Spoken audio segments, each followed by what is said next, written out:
नमस्कार। Maharana Pratap international academy Sagwara के online class session में आप सबका स्वागत करता हूं। पिछली क्लास में हमने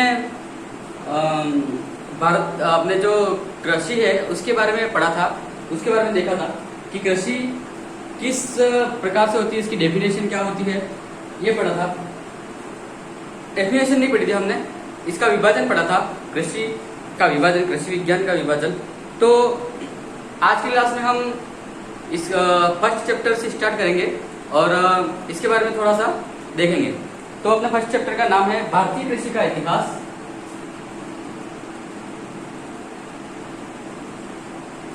भारतीय कृषि का इतिहास। भारतीय कृषि का इतिहास शाखा है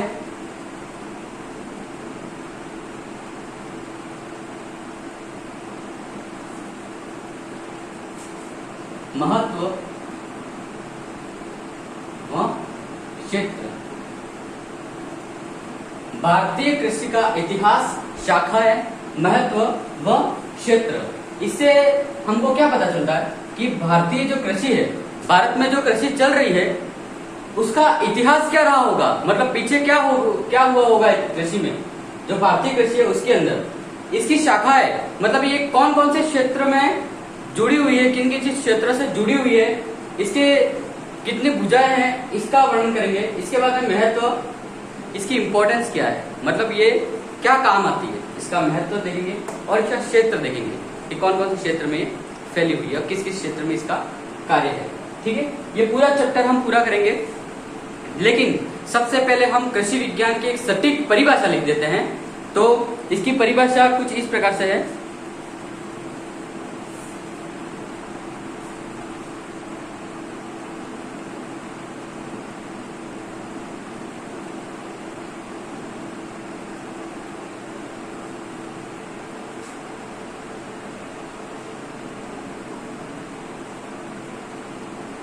मनुष्य की वह क्रिया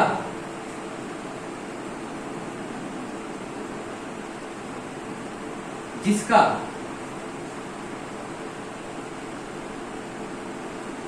मुख्य उद्देश्य, मनुष्य की वह क्रिया जिसका मुख्य उद्देश्य धरातलीय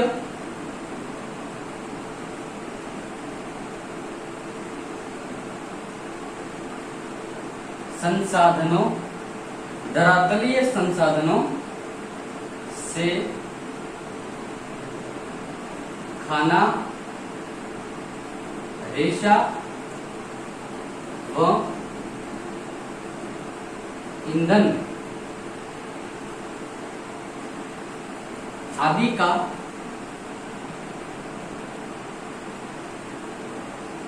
उत्पादन करना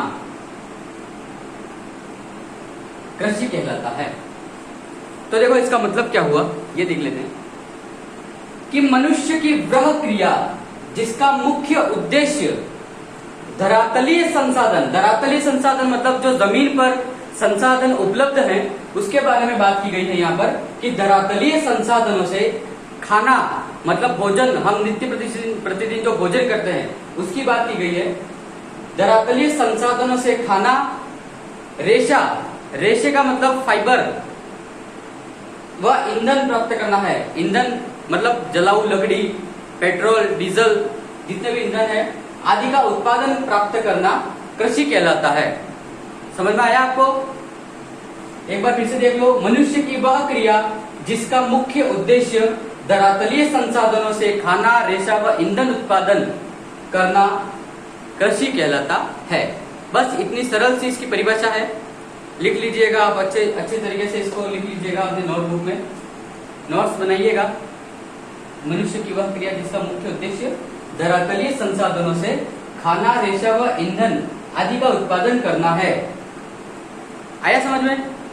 अब इसमें क्या होता है कि इस कृषि विज्ञान को, ये जो कृषि शब्द है जो अपने उसको इंग्लिश में तो हमने बांटा था, लेकिन इसमें जब संधि विच्छेद संस्कृत में करते हैं या हिंदी में करते हैं तो इसका अर्थ कुछ इस प्रकार से आता है। कृष धन इति बराबर कृषि। कृष धन इति, इसका मतलब क्या हुआ? कृषि, सॉरी थोड़ा मुश्किल हो गया। कृषि धन, कृष धन इन आएगा, है ना? कृष धन इन बराबर कृषि। अब इसमें कृष का मतलब क्या होता है? कृष का मतलब होता है जोतना।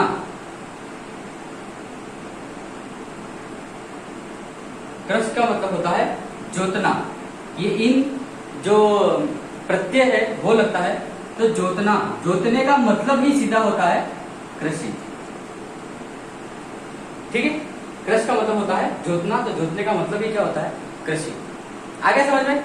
इतना सरल है। अगर कोई पूछ ले तो ये इसकी परिभाषा है और ये इसका विच्छेद है, इसका सार्थक अर्थ है। अंग्रेजी में एग्रीकल्चर का पूछेगा तो एगर प्लस कल्चरा, इसका मतलब होता है कि खेत को जोतने की क्रिया को कृषि कहते हैं। अब इसमें क्या है? कृष, कृष का मतलब ही जोतना होता है और जोतने का मतलब ही कृषि होता है। आगे समझिए। कृषि, सबसे पहले आपको बता दूं कि कृषि एक संस्कृत का शब्द है, संस्कृत भाषा से लिया गया है। इसका मतलब यह है संस्कृत भाषा बहुत पुरानी है, तो इतिहास यही पे बता देता हमको कि कृषि शब्द इतना पुराना है। जब संस्कृत बोलते थे लोग तब का है, तो इसका मतलब इसका इतिहास बहुत पुराना है, सदियों से पुराना है। ठीक है। अब क्या है कि इसकी इतिहास की बात करें तो जब हड़प्पा और मोहनजोदड़ो सभ्यता थी, हड़प्पा व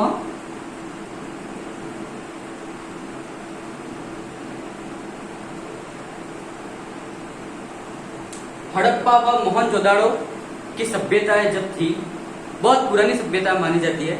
इसके काल का भी लगभग अंदाजा लगाया जा सकता है, लेकिन सटीक अंदाजा नहीं लगाया जा सकता। हड़प्पा और मोहनजोदड़ो का एक मूवी भी बनी है इसके ऊपर, मोहनजोदड़ो नाम की।